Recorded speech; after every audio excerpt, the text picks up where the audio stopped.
Support for Central Texas Gardener comes from GeoGrowers, offering custom soil blends for lawns, gardens, xeriscaping, and organic landscaping supplies. More information at geogrowers.net. And also from The Planket, a plant covering designed to be lightweight, breathable, and water resistant to help keep plants warm and dry during harsh winter weather. theplanket.com.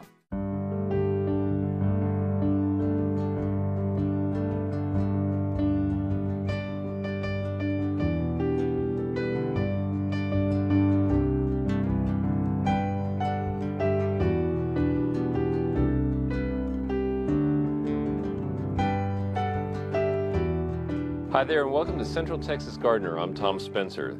These days, many of us are pretty egg-cited about collecting eggs along with organic vegetables. Backyard chickens are not only fun, but we know we're getting the freshest eggs in humane conditions. Today, we've got tips on getting started and a preview of the Austin Funky Chicken Coop tour. Let's start out with a visit to the Zen Hen House. Well, this is my chicken's morning snack, and in here is zucchini and squash, oats and quinoa, and fresh pulp from our carrot juice that we are drinking this morning for breakfast. They usually get some yogurt for their digestion, but they're out of yogurt this morning. And they get their melon, it's either watermelon or cantaloupe. So I'm going to go in and give my girls, I have 7 chicks and a rooster, who you can hear very well. So I'm going to go in their coop and give them their breakfast. This is my Australorp Aussie. She's head hen. That means she gets to eat first. At Carla Jean Oldenkamp's Zen Hen House and Garden, everybody gets organically grown food. Daughter Nicole Binnicker and her son Dane love the fresh picks to take home. Dane collects eggs with Carla's husband Dale from chickens that will never be fried. Yeah, look what we got, egg. Look, little egg. It all started in spring 2010 when Carla wanted to grow food that she controlled. Dale removed cedar trees, leveled the land, and built the raised beds for Carla's square-foot gardens. So the construction of the boxes are 2x12 cedars and simply 4-foot squares. So very easy to calculate your lumber cost. You buy 8-foot lumber and you get 2 sides. So basically 2 8-foot pieces of cedar lumber will make one box. Screwed together with a frame in the corner, and then placed them and leveled them. Carla filled them with good soil and started planting. Her robust plants testify to their organic regimen that relies on nutritious soil and fertilizers that promote its microbial activity. One thing that stuck when I've been learning about gardening is you're not feeding the plants, you're feeding the soil. So that's very important when I'm fertilizing or whatnot, that I'm getting the soil and not the plant, because that's where the plant grows from. Since the garden feeds the spirit too, Carla nourished its style. Dale formalized its status as a destination and to keep out unwelcome diners. Flowers heighten Carla's scheme, but their main job is to attract vegetable pollinators. In bloom, culinary herbs entice pollinators, while their fragrant leaves repel some garden pests. Companion planting and well-drained soil are the secret to Carla's strawberries. This is my strawberry patch that we planted in the spring, and have had success of it not burning up or rotting, because this little trellis device was created with some leftover materials from the coop, and I put shade cloth on here, and it did shade well. And I also at one point had cantaloupe growing on here, so that their leaves helped shade it. So when the cantaloupe was harvested, then I just put shade cloth on it. But hopefully, I'll just put something over to protect it in the winter, and we'll have a nice big strawberry patch next spring. Have some fresh strawberries. These are little baby runners that you can just cut off and put back into the soil. Planting the garden meant factoring in water. I've heard a lot of people who've given up on their gardens this past year because of the heat and because of the irrigation system, I think, and the soil composition. It's helped the garden grow. Dale rented a trencher to install pipes on timed irrigation to each bed. All the PVC pipe is run underground to the center of each box, and then I had a riser pipe that comes up in the middle of each box. And originally they came up about a foot with a sprinkler head, but again we were able to just cut those off at ground level and apply the drip system directly right over top of what I had already done the first time, so it was very minimal. It's very low water consumption because the drip system applies the water directly to the soil, so we don't have to worry about wasting water through evaporation. Carla also wanted eggs produced by chickens raised in humane conditions. They did a lot of research before Dale built the chicken run and coop. Number one, predator proof. We had heard so many horror stories about animals digging underneath and getting chickens. And space. I wanted them to have plenty of room to run around in their run. They're birds, so just like in any bird cage, or, people have toys and little exercise things for their birds, and it's the same with chickens. They enjoy getting on the roost and flying around and just having different places to perch, because they are birds and they like to perch. And they like to go underneath the coop, which I wanted also above ground so that they could get out of heat, or that's where they would like to go in the day and just sleep. Dale's sprinkler system also cools them down in summer. Insulation keeps them warm in winter. With the automatic door, it's very easy to go in and control that door. So it's set to open at 7:30 in the morning, and 7:30 it closes at 7:30 at night right now. But it's very easy to just walk over with a magnet and you touch it and the door will close. So we could easily, if it's cold out, we could just manually close the door, and it'll continue its timer cycle for the next day. So it's very, very low maintenance to make sure your chickens are secure. A video camera lets them monitor what's going on even when they're away. One of the challenges is a lot of chicken owners find themselves kind of married to their chickens. They never get to go anywhere. They have to find chicken sitters to take care of them, to let them in and let them out. So the combination of the automatic door and the automated misting systems this summer and the camera give us peace of mind that we don't have to be here every day. Yeah. Although we did have a chicken sitter, my best friend. She came out and every morning gave them their treats and took care of them. Carla and Dale also designed an easy way to clean out the coop to dump into a wheelbarrow for the compost pile. Carla took it in stride when one chick turned out to be a rooster, Hawkeye. A rooster is good to have because he protects the flock from predators. He also intervenes when they're bickering and pecking on one another, and he finds food for them. You like Hawkeye? What does he say? Okay, somebody just laid an egg. It's hysterical. The first time the first egg was laid, all of them started doing that. It was like a hallelujah chorus. They all went off. Bark, bark, bark, bark, bark. So that's the rooster announcing that an egg has been laid. Isn't that wild? It's also party time when Carla lets everyone out for a run. They can scratch for bugs in here. When the compost bin is creating worms, then I'll pull out like a watermelon that I've put in there and it's full of worms, and they'll go around there and eat the live worms. They like that a lot too. But at the moment there's no worms in there. To keep the chickens on the perimeter and not in the garden, Dale built another fence. Really, this fence probably took me an hour to put up. The challenge with out here, because we're in the rock, is the T-post. So driving the T-post can be very challenging. So where you have rock, I had to use a concrete drill bit and make a hole in the rock first, and then hammer the T-post into the rock, where we had to do that. But other than the T-post setting, it probably took less than an hour to put the fence up. No question, gardening and chickens means some work. Is it worth it? You bet. Well, chickens are very meditative, number one. I come out here and I relax with them. I can enter a Zen zone of peace. I wanted this to be an area of peace and tranquility for both me, my husband, and our chickens. So that's where the Zen came in from. And plus it rhymes good with hen. They're my Zen hens. If you'd like to go on the Austin Funky Chicken Coop tour, it's happening on Saturday, April 7th from 10 to 4. I think you'll be joined by thousands of others who are caught up in this chicken craze that is sweeping over the city of Austin and the United States.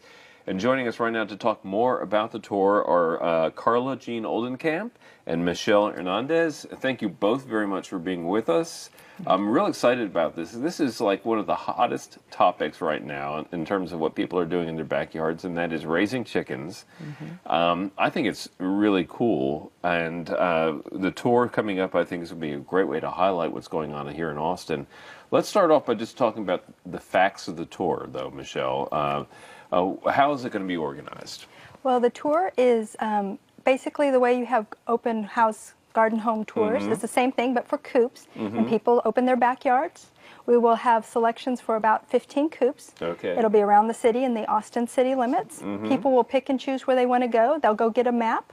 The maps will be $10, and one map can be for multiple persons. Okay. And it'll just be pick and choose to see what you'd like. Well, one of the coolest things that I think about garden tours is visiting with the gardeners. Now, what do you call somebody who's raising chickens? Chicken herder? I think chicken owners. Chicken owners? We like to call ourselves chickenistas. Chickenistas, The okay. women do, I think. Yes, that's very true. And chickeneros.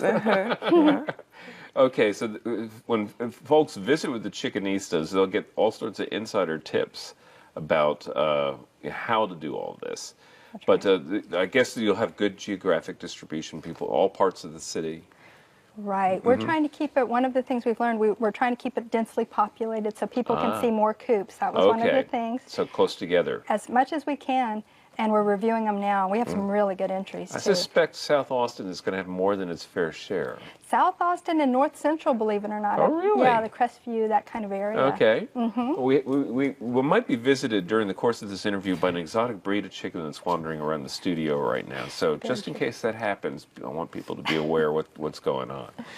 So let's talk more about why people are doing this. I mean, it is a sensation, really. More and more people are tuning into this as something to incorporate into their lives. We were talking about this just a little while ago. You were referencing your son.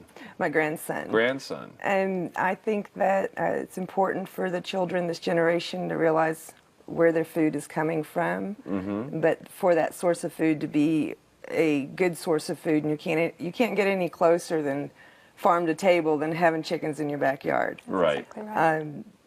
Letting the little guy get out there and play with the chickens, feed them. I just love it, having him out in the garden and climbing trees, getting dirty like a little boy should. Right. So that was kind of my inspiration, besides the sustainability aspect of it. Yeah, well, there is that. There's this, of having food security, having a food source that's immediately available to you. But it's really a lot more than that. It is.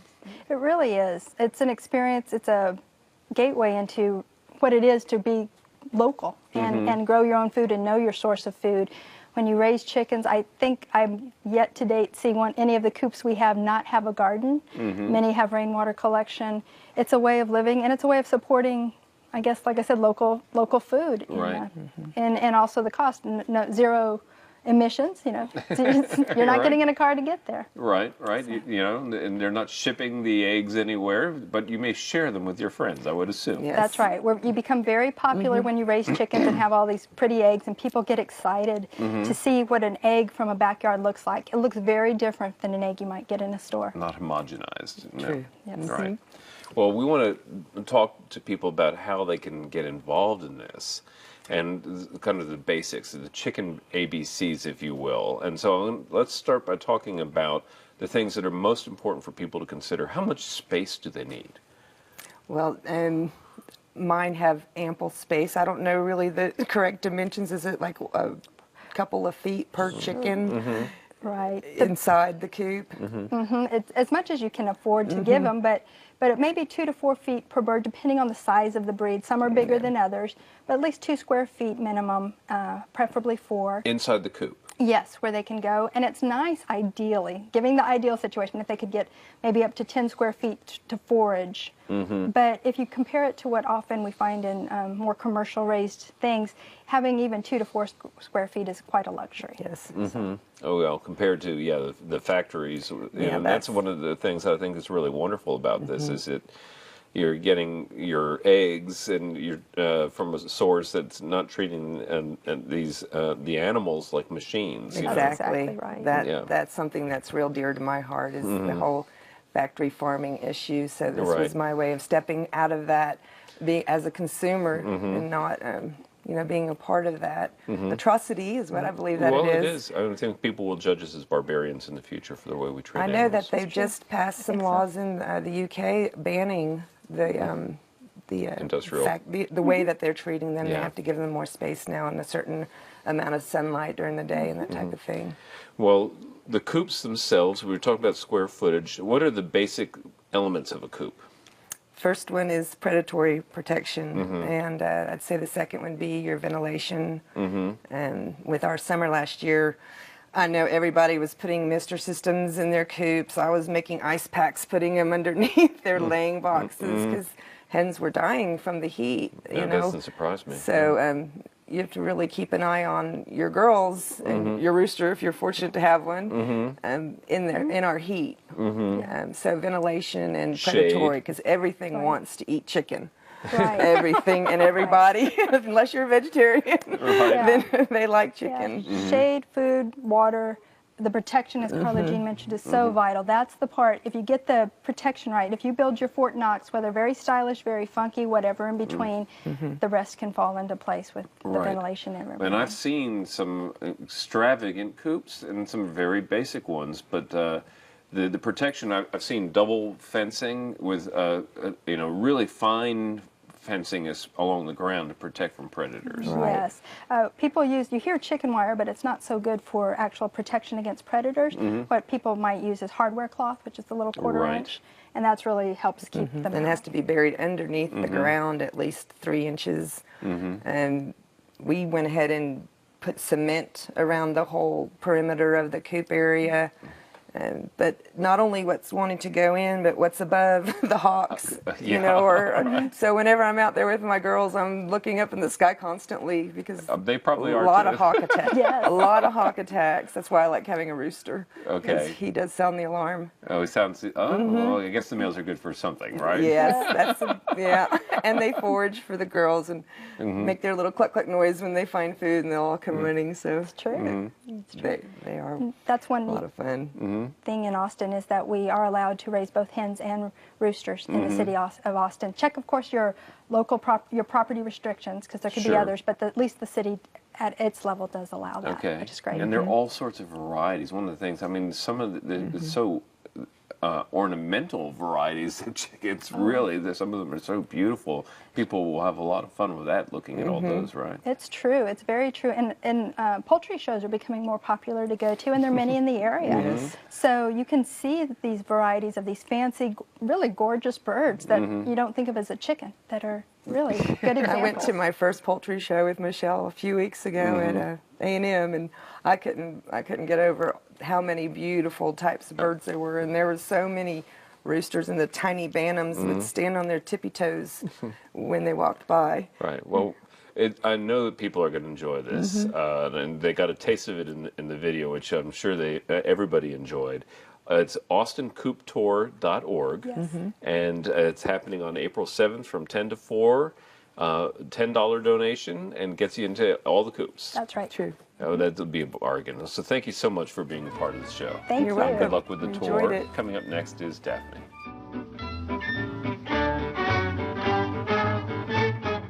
Hi, I'm Daphne Richards, and this is Augie. Our question of the week is when to fertilize our shrubs, trees, and perennials. Well, after the extreme heat of 2011, your landscape definitely needs a little help this year before the summer arrives. Although fertilization is not necessary for every plant every year, I would suggest fertilizing this year to give your plants a nutrient boost during the spring growing season to help prepare them for the stress of summer. With plant nutrients, a little bit really does go a long way, and more is definitely not better. If you give your plants too much fertilizer, they'll put on a lot of new growth and may look great in the spring, but then when summer arrives, they won't have enough water to support all that new growth, and they'll be even more stressed. With perennials and flower beds, consider using a layer of compost as your initial mulch. Compost will provide a very small amount of nutrients, which is likely all your perennials will need. For trees and shrubs, use an actual fertilizer product and choose one that is slow release, meaning that the nutrients will be released slowly over time. No matter which type of fertilizer you choose, be sure to follow the label directions and don't over-apply. Also be sure to water your trees, shrubs, and all your plants very well this spring. All the care that you give them now will help tremendously during the heat of summer, when you really won't be able to provide your plants as much water as they truly need. And as for your lawn, you should wait until full green up, most likely late April or early May, to fertilize. Our pick of the week is a maroon bluebonnet. This is a variety of our Lupinus texensis, our native Texas bluebonnet. This is called Texas maroon. It is a Texas superstar. Although you may never see them, maroon bluebonnets actually are found in nature, along with a wide spectrum from white to pink to deep blue. The reason we see so many blue bluebonnets is because of genetics. The blue flower color is dominant and the other colors are recessive. Like our other native wildflowers, maroon bluebonnet seeds should be planted in the fall. But now is the perfect time to plant transplants. And be forewarned, since bluebonnets are annuals with the parent plant dying after seed production, the maroon color will be lost in your population if there are any blue bluebonnets in the area to pollinate them. Bluebonnets perform best in full sun and prefer very well-drained soil. The crown of this plant remains at soil level with only the leaves and flower stalks elongating. So if the soil is too heavy or stays too wet, your bluebonnets will rot quite quickly. If you'd like, you can allow the seeds to naturalize in your garden, or you can collect them once the pods have dried on the plant. Bluebonnet seeds have a very hard seed coat and require some physical scarring to soften and imbibe water. In nature, scarification occurs in varying ways, but if you collect seed for resowing, you could use a file to slough away some of the seed coat before planting. To do this week in your garden, wrap up any pruning of roses and other shrubs before the heat arrives, very early likely this year. In the vegetable garden, go ahead and plant beets, collards, kohlrabi, radish, and turnips. We'd love to hear from you. Please visit klru.org/ctg to send us your questions or plants of the week from your garden. Thanks, Daphne. Now let's check in with Trisha Shirey for Backyard Basics. I'm having a great winter garden. My garden is just really lush and beautiful right now, but there's signs of spring everywhere. And some of the things that normally don't come out in February are starting to break dormancy, like the plumbago. It's starting to grow. I'm seeing buds on my yuccas. So a lot of things are coming out and growing fairly early. So I'm beginning to think that we're going to have some hot weather very quickly. Last year we had a really cold winter and then it transitioned into spring very quickly, and we didn't really have a lot of cold days after March. So I think that may be what we're going to be experiencing this year, but it's different every year. So I think we need to start thinking about transitioning into the spring garden before temperatures get too warm all of a sudden. So I'm starting to harvest heads of lettuce instead of just cutting leaves on my plants. Even with the kales, I'm cutting out whole stems of kale rather than just cutting leaves off of every plant. You may need to start shading some of your crops as temperatures increase to over 75 degrees. Many of the lettuces will start to bolt and get bitter, and some of your kales may start to get really strong tasting too. Now, many plants that we put in the spring are very temperature sensitive. Things like tomatoes, peppers, and eggplant don't like to be exposed to temperatures below 45 degrees. So I pot them up in 1 gallon or 6-inch pots to delay that time to put them in the garden. I can keep them in my greenhouse and let them grow, and then put them out when temperatures are up a little higher, but I haven't lost valuable time with those plants growing and flourishing in the garden. Now, the other timing issue, especially with tomatoes, is that many tomatoes don't set fruit well when temperatures get over 90 degrees. So it's important to put those plants out early. Otherwise, you'll have really lush plants, but no fruit on them. Another thing that you'll start to see, especially since we've had a mild winter, we may see a lot of bugs on our plants. And harlequin bugs are one of those harbingers of spring that I just really dislike. They attack quickly, and it seems like the numbers are exponential on them very, very quickly. and they're very difficult to eradicate. It's very time consuming. I've sprayed them, I've vacuumed them off of the plants, but I think I've learned now that once harlequins show up in great numbers, it's just time to pull those plants out. If you can dry, or freeze those plants to preserve them, best to probably get them out of the garden and do that. Now, if you've got things like late season potatoes, you can follow those with heat-loving plants because you won't probably harvest those potatoes out until May. So you can still plant things like okra and peppers, melons, black-eyed peas in those sections of the garden where you've had potatoes. But it is important to have a planting plan so you know where you're going to be putting things and you know which plants need to come out first. So that helps you plan from year to year and know what areas of your garden you're going to be pulling up first because you need those areas for plants. It also helps me avoid going to the nursery and buying way more plants than I have room to put in, and that happens to me a lot. So for Backyard Basics, I'm Trisha Shirey. I hope you have a great spring garden. Visit klru.org/CTG to watch online, find out more, and check out the blog. We'll be back on April 7th in high definition. In the meantime, help our Central Texas garden grow with a pledge of support. Until then, I'll see you in the garden. To learn about today's program, watch online, and follow CTG's blog, check out klru.org/CTG.